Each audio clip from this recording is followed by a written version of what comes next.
if we want to live well, both externally and internally, how well we live here simply depends on how well we manage our surroundings and how well we manage ourselves. Fundamentally, life is management. If you don't know how to maintain your body, your mind, your emotion, your situations, your life in general, your home, your communities, nations and the world, the quality of our life is just how well we manage things with ourselves. But generally, we are thinking of management, we are applying ourselves to management only in terms of business management or industry management or… Generally, we are talking management only with economic situations, not life as a whole. In many ways, it's unfortunate that today the most predominant factor that rules the planet has become economics. The other aspects of life have been totally pushed to the corner. When economics rules, when economics is the only thing that we are thinking about, we will tend to become very gross and unhappy in so many ways. What I see is, we are conducting various levels of programs to very top-level executives in some big corporations in the world, major corporations in the world. What I see is people who have failed in their lives, they're suffering their failure. People who have succeeded in their life, they're suffering their success. If you suffer your failure, it's okay, because failure comes easy. If you suffer your success, that is tragedy, because success doesn't come easy. So, something that you worked for, something that you always longed for, something that you wanted to create in your life, when it happens, if you start suffering that, that's the real tragedy of life. But a large number of successful people on the planet are suffering their success. When I say suffering their success, if you look at people, look at yourself and see, you're still young people, most of you. When you're 5 years of age, how happy you were, and today, how happy you are. If we make a chart out of it, a graph out of it, is it moving upward or downward? In 24 hours' time, how many moments are you really happy? If you look at this, is it going up or down?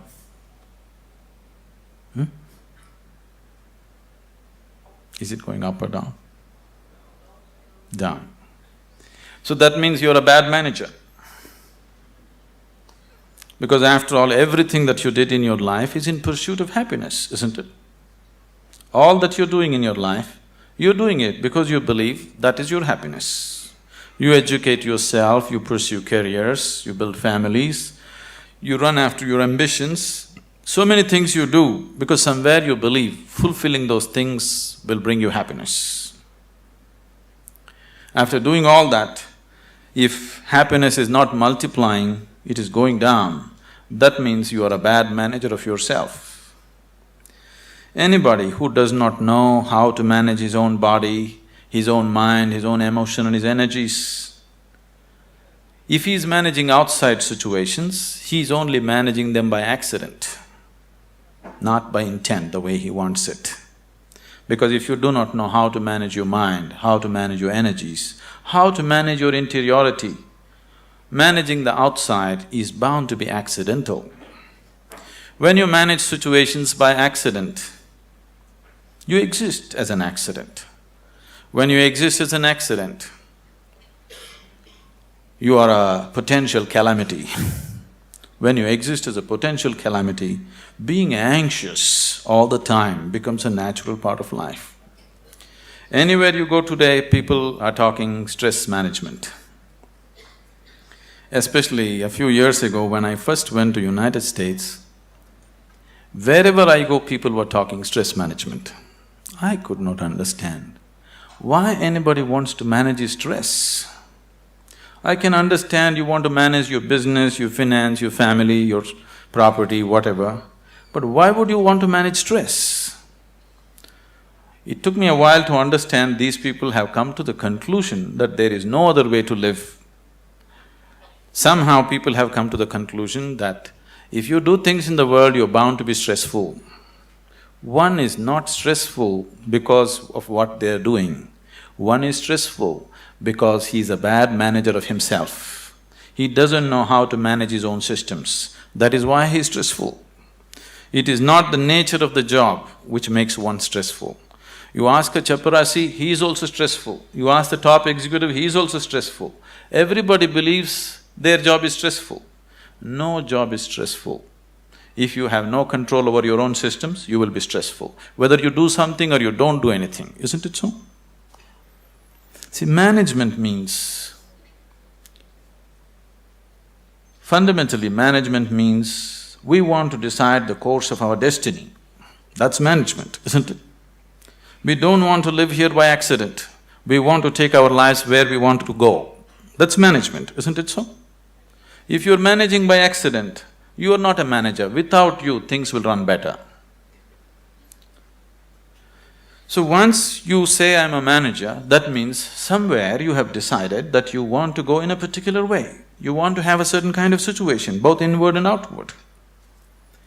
So everybody is a manager in his own capacity, but in different levels and different types. Whether you manage a kitchen where you cook for 4 people, or you manage a large industry where 10,000 people work, fundamentally, if you want to have a good kitchen or a good industry, you must be a good manager of that situation, isn't it? So whether you're managing a little kitchen or a large industry, if you want to manage outside situations, generally you will have to manage material and people around you. If you have to manage 10 people or 10,000 people around you, you have to manage 10 minds or 10,000 minds around you. But if you have no management over your own mind, you managing 10,000 minds is going to be a disaster. In the process of doing something, if we are destroying human beings, which is happening right now, in the process of managing a situation, the man is broken, then this kind of management is no good, because after all, every management that we do is only for human well-being. If we are doing management for human well-being, in the process of doing something, in the process of managing situations, it is not only about producing something or making profit. Human beings should rise to their full potential. If we manage a situation properly, in simple process of working, you and the people who are working with you should be able to raise to their full potential. When I say rising to full potential, not just work potential, but as human beings, they must be able to rise to their full potential. If people work together, then people should be able to rise to the peak of their love, peace, compassion within themselves. If this doesn't happen, then it's bad management, because all management, the basic intent is human well-being. If that is not happening, you're just producing something, you're making little profit, but human beings are getting broken in the process, it doesn't mean anything. So if this kind of management has to happen, that just in managing a business, you find people around you raise to their peak, then you have to spend a certain amount of time in focusing on your inner management. If this doesn't happen, you will only manage situations by accident.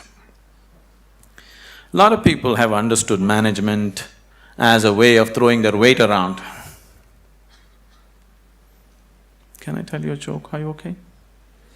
On a certain day, a lion was really feeling great within himself. He just was walking and a little rabbit was going, he caught him. and roared at him, "Who is the king of the jungle?" The little rabbit, terrified, said, You, of course you." He let him go, swaggered around a little bit. Then he found a fox, caught him. "Who is the king of the jungle?" "Oh my lord, it's you, of course, nobody else but you." Then he swaggered around a little bit, caught a few more animals, everybody screamed out of fear, "You are the king of the jungle." Then he was in full swagger, like a manager. King of the jungle Walked into a clearing in the jungle, there was a huge tusker standing. He went, stood in front of him and asked, "Who is the king of the jungle?" The tusker took his trunk, rolled him up, picked him up, twirled him around, smashed him to the ground. His back broke. Then the lion said, "You could have just told me."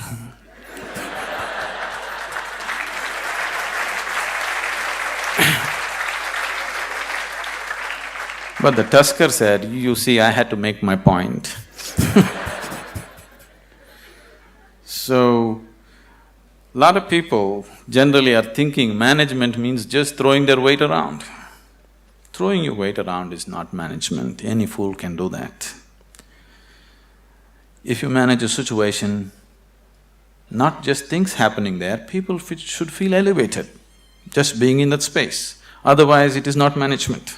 Above all, if you go to your place and you manage a situation, you must feel wonderful being there. If that doesn't happen, you are not a good manager. So if this has to happen, you need an inner dimension. When I say inner dimension, what is inner dimension? When I say inner, I'm not just talking about the body or the mind, because both this body and mind you gathered from outside in certain ways, isn't it? For example, this physical body, when you were a child, this body was only this much. Now it's become this much. How did this happen? How did this happen? That's a question. How did this happen? You grew up, how did it happen, I'm asking?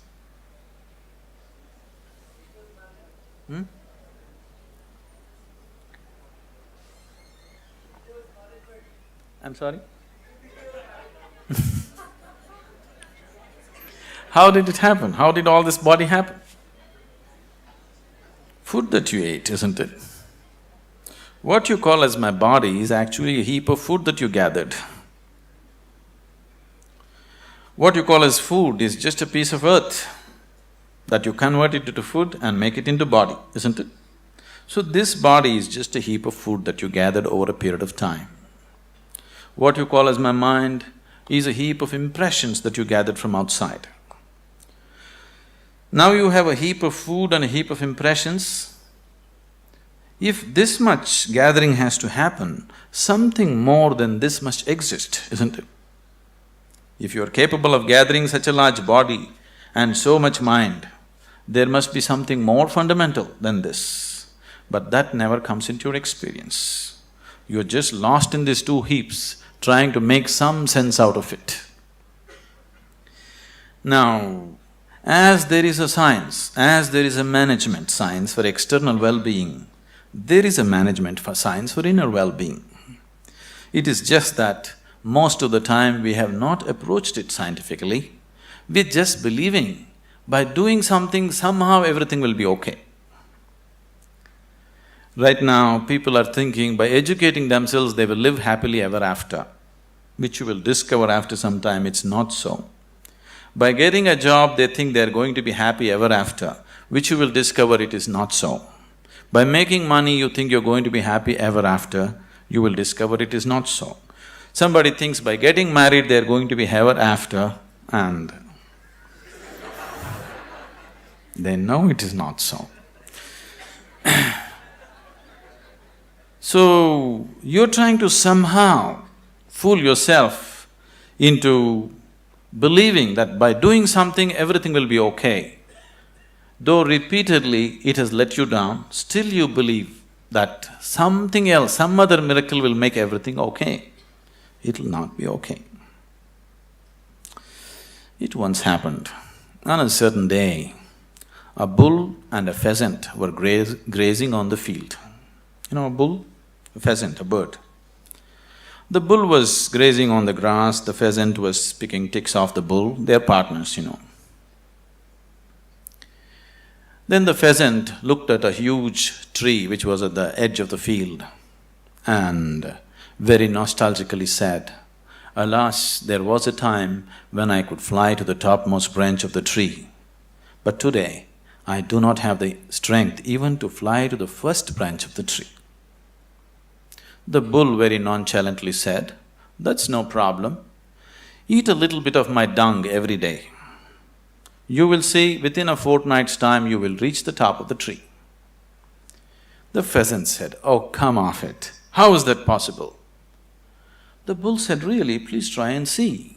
The whole humanity is on it. You could try too." Very hesitantly, the pheasant started pecking at the dung, and lo, on the very first day,